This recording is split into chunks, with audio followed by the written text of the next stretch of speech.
araw mga kabanonong, welcome po muli sa ating channel. Pasensya na po kayo at ako may takip ang mukha dahil sa sobra po init dito sa amin. Ngayon po kasalukuyan po kami naglalakad, palabas po kami ng factory. Ayan, kanya naman kami po yung pupunta kami ng bangko dahil may magpapaan po kami ng ID card. Medyo malayo lalakarin po natin kasi nandito po tayo ngayon sa factory. Ayan yung mga ayan yung stockyard. Ayan mga ibang kasama natin nagtatrabaho pa dahil medyo rush sila, kaya kahit alas 12 kailangan nilang matapos yan bago sila kumain.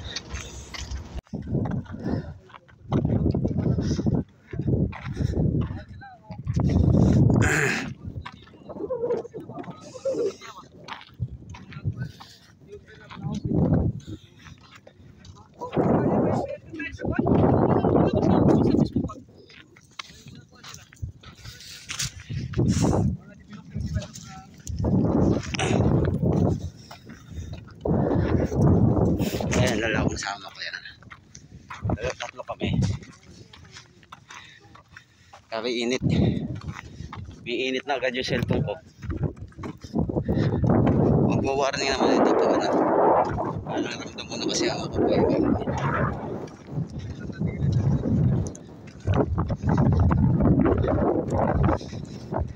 Wala pa kami sa kalahati dyan. May galing. Ito rin na yun.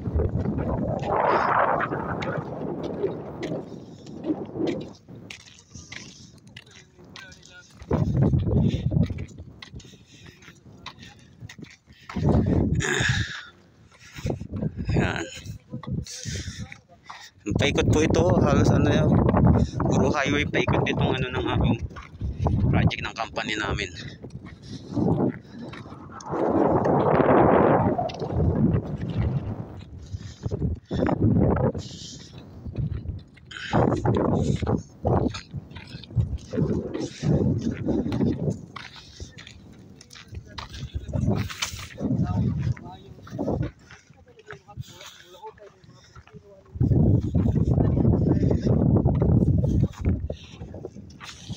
Sobra init.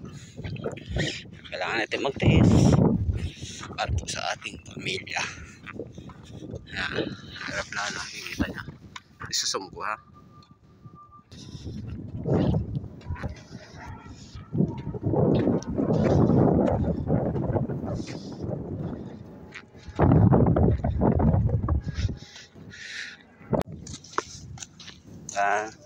Ang kapal ng nila oh. Yata yun, no? Grabe yung pwede na ng asfalto ba? Sobrang lupo, no? Oo. Sa atin pa na, para lang yung sa natunaw sa init. Kiss na yata yun, kapal oh. Pero, tingnan mo. Highway siguro. Highway, hindi. Highway ito papunta doon. Oo. Doon, papunta airport. Hindi, nakita mo yung pag ganun. Raukan. Ano, di ba? May Ang kapal yun.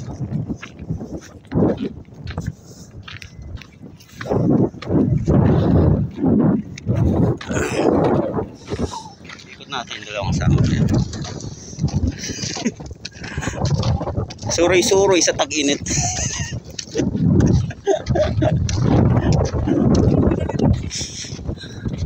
Oh, kwento lang. Nandun na tayo. sana tayo, dito kasali na sana tayo.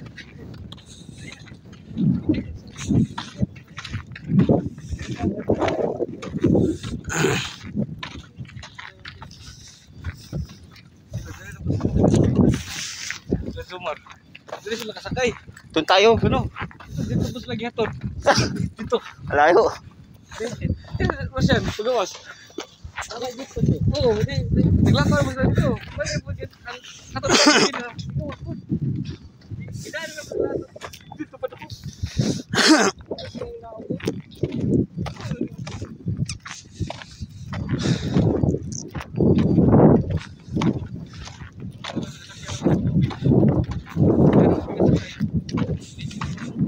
Oh. Hatod na dito. Hatod pa.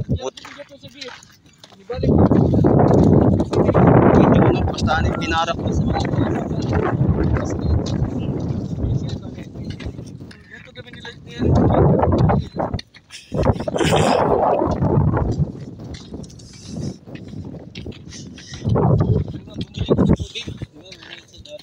Pagtingin ko wala ng bus. Pantay. Hindi ko na maibalik eh. Yung tubig. Bigla na nagugugol sa Saudiya. Pedro. Dati talaga ako to. Eh, mga pag Pilipino nakita nila. Oo, yung mga bata ba?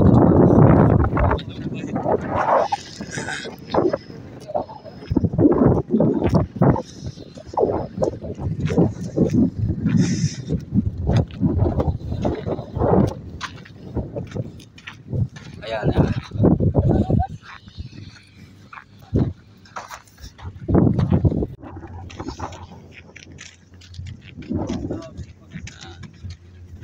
Pulido yung ano nila, oh. Sa pundasyon. Ready for ano yan sa buhos na yan.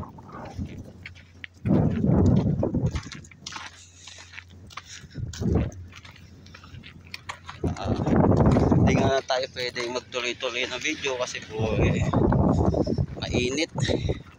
Umiinit po yung aking cellphone.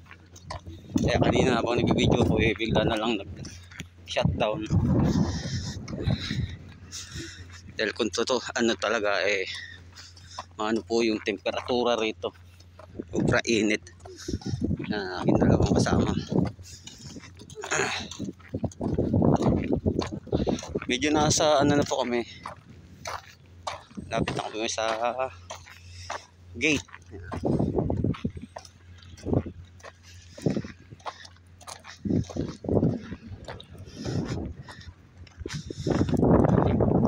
Pero kung nag-shortcut lang po kami, dire-diretso mula doon sa factory hanggang dito sa gate na ano, siguro mga kalating oras lang.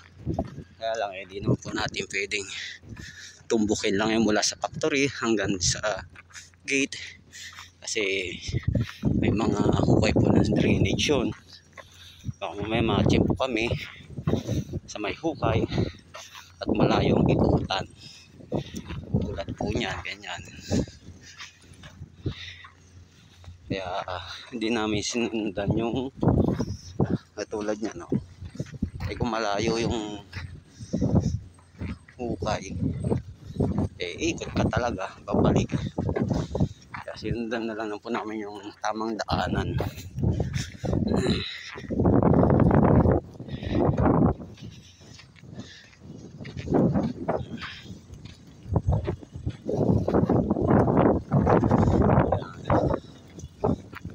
Maliit lang pala no?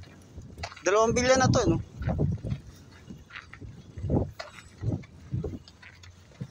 Dalawang bilya na yan.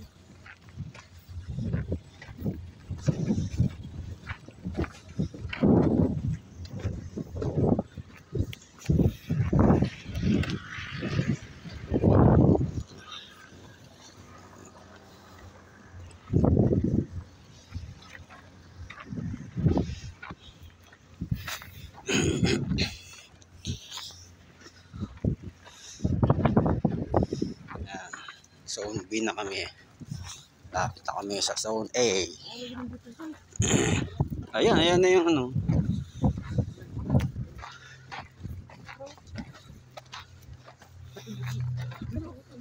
May shortcutan na siguro dito. Signboard. Ayun yung kulay ano.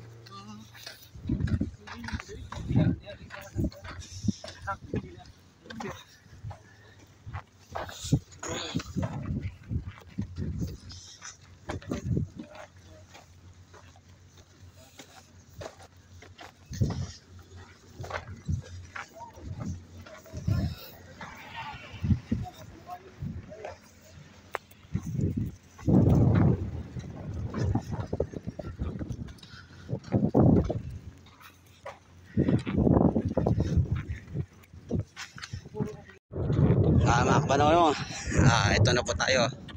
Ito na po yung pinaka ano ng gate. Medyo malapit na po tayo sa gate yan. Ayan ang kulay, may blue na yan. Yan na po yung gate. Nurasan ko po mula doon po sa amin, paglabas po namin doon sa may gate ng factory. Hanggang dito ay 12:51. Halos 12:03 kami ron umalis. 48 minutes kami naglakad sa initan. Hindi lang po talaga importante, siyempre papahinga na lang po namin para po maipahinga ang pagod na katawan. Kaya lang po importante po yung lakad namin papunta ng bangko. Po talagang buhay namin dito, sakripisyo, tiis, tiyaga, halos lahat nandito na sa amin. Kung sa Pilipinas mainit, sigurado naman pong mas hamak na napakainit dito sa aming kinalalagyan. Biruin nyo 10 oras ka magtatrabaho sa initan.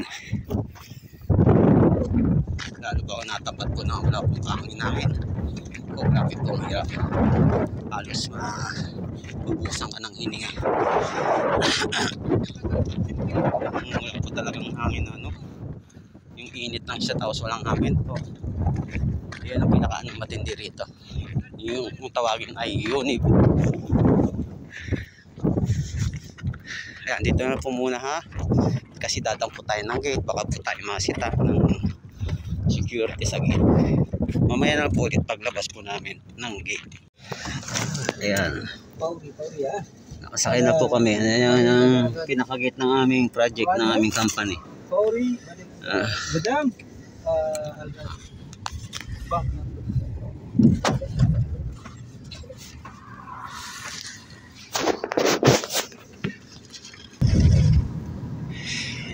Navigation dahil di rin kabisado nung driver. Pero malapit lang daw pupunta namin.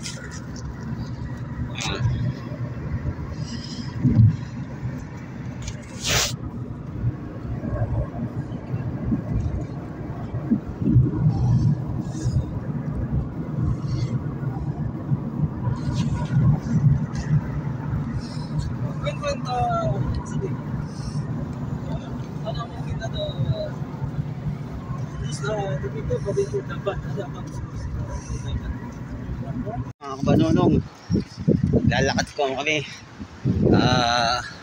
Mali ko yung binabaan sa amin ng driver. Kaya nagtanong kami, pinabalik kami doon. Sabi mga 10 minutes para po lalakad. Mali po yung pero okay lang. Ganyan po talaga. Hindi rin naman natin alam ang daanan, kaya baka sakali rin tayo makita. Ayun yung dalawang kasama. Lalakad sa initan.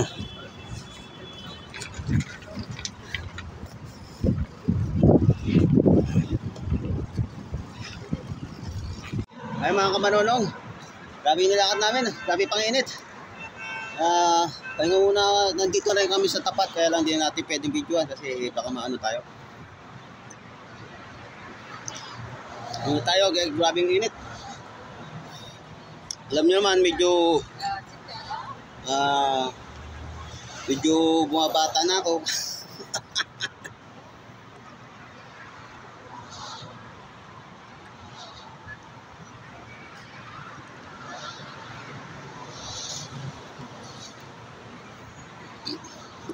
Ubos yung isang botelya.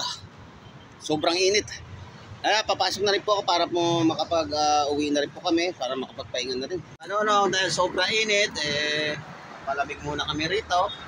Kahit paano may isa ng init ng araw.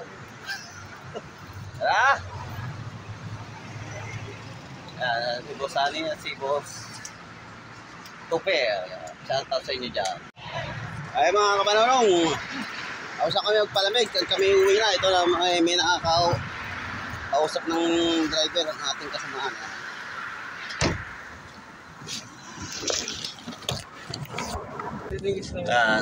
Dito na kami, nakataos na kami sa aming mission ngayong araw. para medyo makaluwag-luwag pagdating ng sakuran. Hindi na natakot ba ako? Oo. Sabi nila Meron na kaming ATM. sabihin na Oo.